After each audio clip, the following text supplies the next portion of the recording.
Hello and welcome back. So today's video is going to be another makeup tag video. I love makeup tags. They are really fun and I really wanted to film this because it was created by my friend JourneyinBeauty Kyra. I will link her channel below. Check her out. She is awesome and I really love these questions. So it is the Dirty Little Makeup Secrets tag. I think these questions are really intriguing and very funny.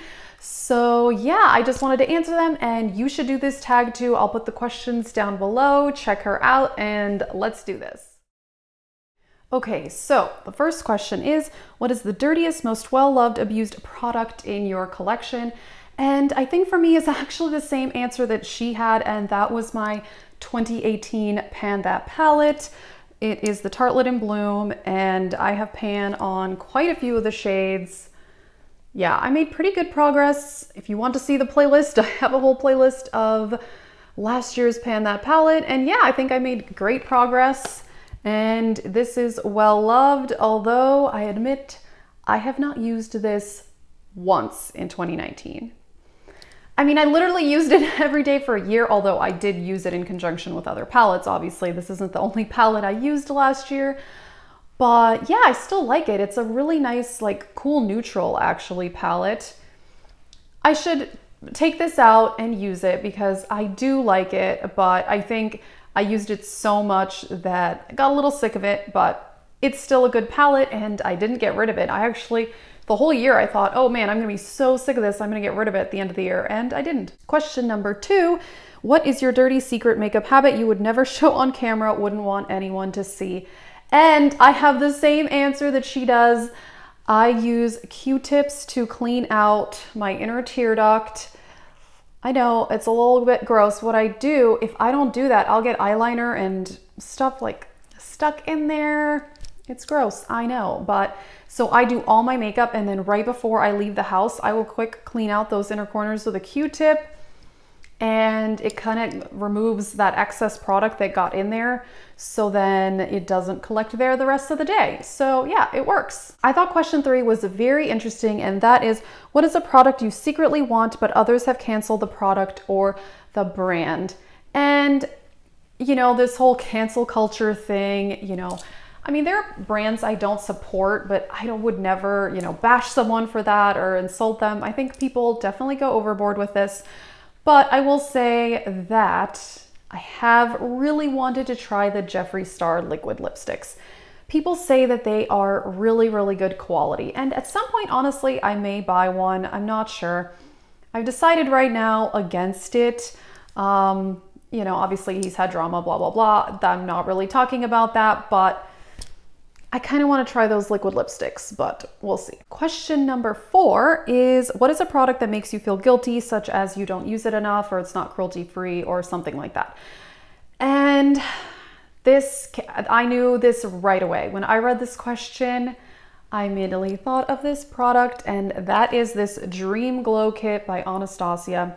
Okay, do you see this amazing holographic packaging? This is gorgeous. I bought this the second it released, which was about a year ago. I was so addicted to the glow kits and I still like them, but I just realized highlighter palettes are not the most practical thing to buy, even though they are beautiful. So I don't want to get rid of it because I love Anastasia, and honestly, I think I love the packaging more than these products. So here are the highlighters, and so they look different colors in the pans, right? Some look yellow, some look pink. This one kind of looks green. I did a whole review video on this actually, and most of them are pink. They kind of all look really similar. And this formula is a bit harder to work with. Bottom line is I don't reach for this. If I want a pink highlighter, my favorite pink highlighters are the ones I have from Divina Cosmetics, and that's the one I will reach for. So I just keep this around because it's beautiful, and I know I shouldn't do that. Ugh, I don't know. I feel kind of silly for buying it, but yeah, it's still sitting here. We'll see. Maybe one day I will get rid of it, but I don't think today is the day. Okay, number 5, I thought this was funny too. What is a dirty makeup rule that you break and you don't give a hoot? Who knows? And for me, It is the makeup sponges. People say that you're only supposed to use those for 3 months or 5 months or whatever. I don't know. I've been literally using the same Real Techniques beauty sponge for over a year. But it's working fine. I do wash it almost every single day because I don't want the bacteria building up, obviously. But I'm sure there's still some product built in there. I'm sure there is, but it hasn't torn, it hasn't fallen apart, and I even have a backup because I bought this one in a 2-pack and I'm still using the first one. I know, it's weird because a lot of the beauty sponges I've had before from Real Techniques, they'll kind of tear and fall apart within about 3 or 4 months.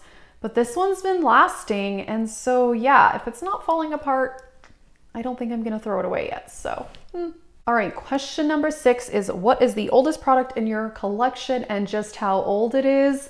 And again, yeah, this I knew immediately because about 3 years ago, I did a massive declutter of my makeup collection. I had probably 4 times as much makeup as I have now, and a lot of it was extremely old, like 10 years plus, really icky, so I got rid of so much.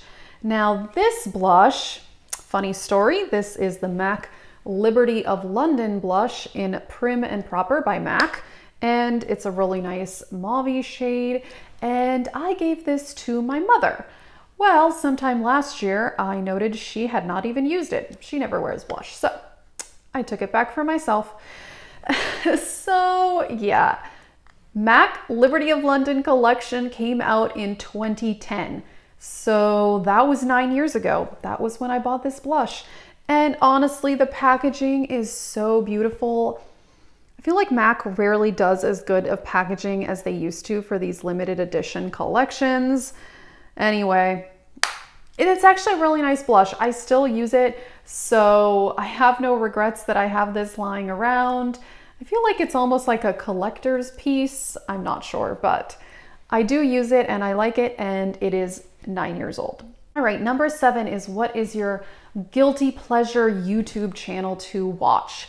And I don't know that I really have a guilty pleasure YouTube channel. I watch a lot of different beauty channels, project panners, non-project panners, small channels, large channels, although I don't watch that many large channels.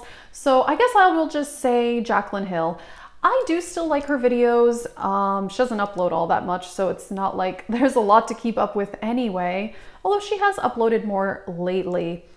I think she has a fun personality, even though, I mean, obviously I don't like agree with everything she's ever done or anything to that effect. But I like that I think she really has a passion for makeup, and I really like that. And the products that she has recommended over the years that I have bought, I mean, pretty much all of them actually worked out for me. So I don't know. I feel like I really enjoy her passion for makeup, and she's really good at blending, and I feel like I really did improve my skills watching a lot of her tutorials. So yeah, I do like her channel. Okay, number 8 is, what is your worst makeup skill or worst makeup phase that you went through? There's probably a lot. I've said in previous videos, I didn't even really start wearing a full face of makeup until I was, I think, 23. Before that, I just wore like lip gloss, maybe some bronzer, maybe some powder. But when I did finally kind of get into the whole full face of makeup, was when I discovered YouTube. Yeah, brows. I think a lot of people would say brows, because my brows, I was tweezing them, but only at the end. So kind of looked like I only had half an eyebrow and I wasn't really filling them in. I don't know. Honestly, I'm not even 100% satisfied with my brows now, but they're better than they were, you know, 10 years ago. So I'll give them credit for that. Okay, number 9 is, name a product you would or do you share with your bestie but probably shouldn't or might be considered gross. And I actually don't have an answer to this because I don't really share my makeup with anybody. People don't really, that I know, wear that much makeup, although I have given makeup to some friends and family, but mostly I'll give away like powder products like eyeshadow, blush, highlighter.